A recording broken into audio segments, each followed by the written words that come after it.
पौराणिक कथाओं में आज हम सुनेंगे भगवान शिव की एक ऐसी मनोहारी कथा जिसके सुनने मात्र से ही सभी व्यक्तियों की मनोकामनाएं पूर्ण हो जाती हैं।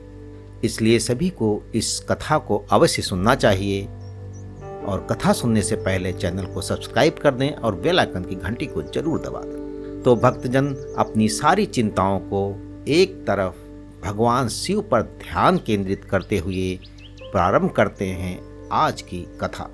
पूर्व काल में सिलात नामक एक धर्मात्मा मुनि ने अपने पितरों के आदेश से मृत्युहीन और अयोनिज पुत्र की कामना से भगवान शिव की कठोर तपस्या की। शीघ्र प्रसन्न हो जाने वाले भगवान महादेव उनके तप से प्रसन्न हुए और साक्षात प्रकट होकर उनसे वर मांगने के लिए कहा, ऋषिवर, मैं तुम्हारी तपस्या से बहुत प्रसन्न हूँ, वर मांगो। सिलाद मुनि बोले, भगवान, यदि आप मेरी तपस्या से प्रसन्न हैं तो यह वर दीजिए कि मुझे आपके समान ही मृत्युहीन अयोनिज पुत्र प्राप्त हो। भगवान शिव ने कहा, हे तपोधन विप्र, हालांकि मैं जगत का पिता हूँ तो मैं भी तुम्हारी तपस्या से प्रसन्न होकर कहता हूँ कि मैं तुम्हारे अयोनिज पुत्र के रूप में अवतार लूँगा और उस अवतार में मेरा नाम नंदी होगा। ऐसा कहकर भगवान शिव अंतर्धान हो गए।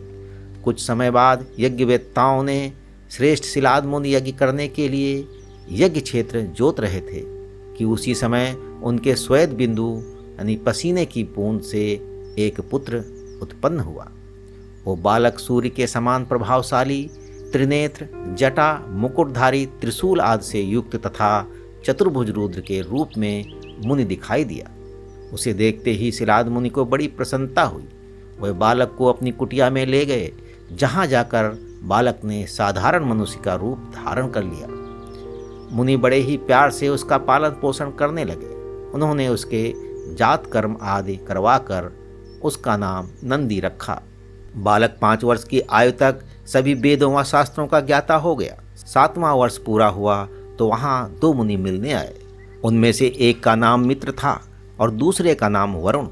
उन्होंने मुनि सिलाद को बताया कि आपके पुत्र की आयु मात्र 1 वर्ष शेष है। ये जानकर मुनि सिलाद चिंतित हो उठे। नंदी ने उन्हें ढांढस बंधाया। ने आत्मविश्वास पूर्वक अपने पिता से कहा, पिताश्री, आप चिंतित ना हो, यमराज मेरा कुछ नहीं बिगाड़ पाएगा। शिव काल के भी काल हैं। मैं भगवान शिव की आराधना करूंगा और उसके प्रभाव से मृत्यु पर विजय पाऊंगा। ऐसा कहकर नंदी वन को चले गए और भगवान शिव की प्रसन्नता के लिए तपस्या की। उन्होंने 3 नेत्र, 10 भुजा व 5 मुख वाले भगवान सदाशिव का ध्यान लगाया तथा रुद्र मंत्र का जाप किया। उनकी तपस्या से प्रसन्न होकर भगवान शिव व पार्वती प्रकट हुए। उन्होंने नंदी से कहा, शिलानंदन, तुमने बहुत ही उत्तम जप किया है। मैं तुम्हारी इस तपस्या से परम संतुष्ट हूँ। तुम्हारे मन में जो अभीष्ट हो मांग लो। नंदी भाव विभोर होकर उसके चरणों में लेट गए। तब शिव ने उन्हें उठाया और बोले, वत्स, उन दोनों विप्रों को मैंने ही भेजा था। तुम्हें भला मृत्यु का भय कहाँ?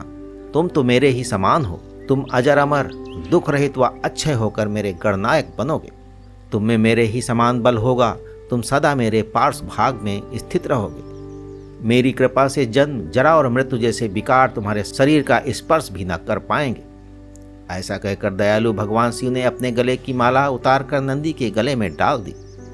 उस माला के पड़ते ही नंदी 3 नेत्रों व 10 भुजाओं वाले हो गए और फिर भगवान शिव ने अपने गणाध्यक्ष के पद पर उनका अभिषेक किया और नंदी शिवगणों में सर्वश्रेष्ठ हो गए।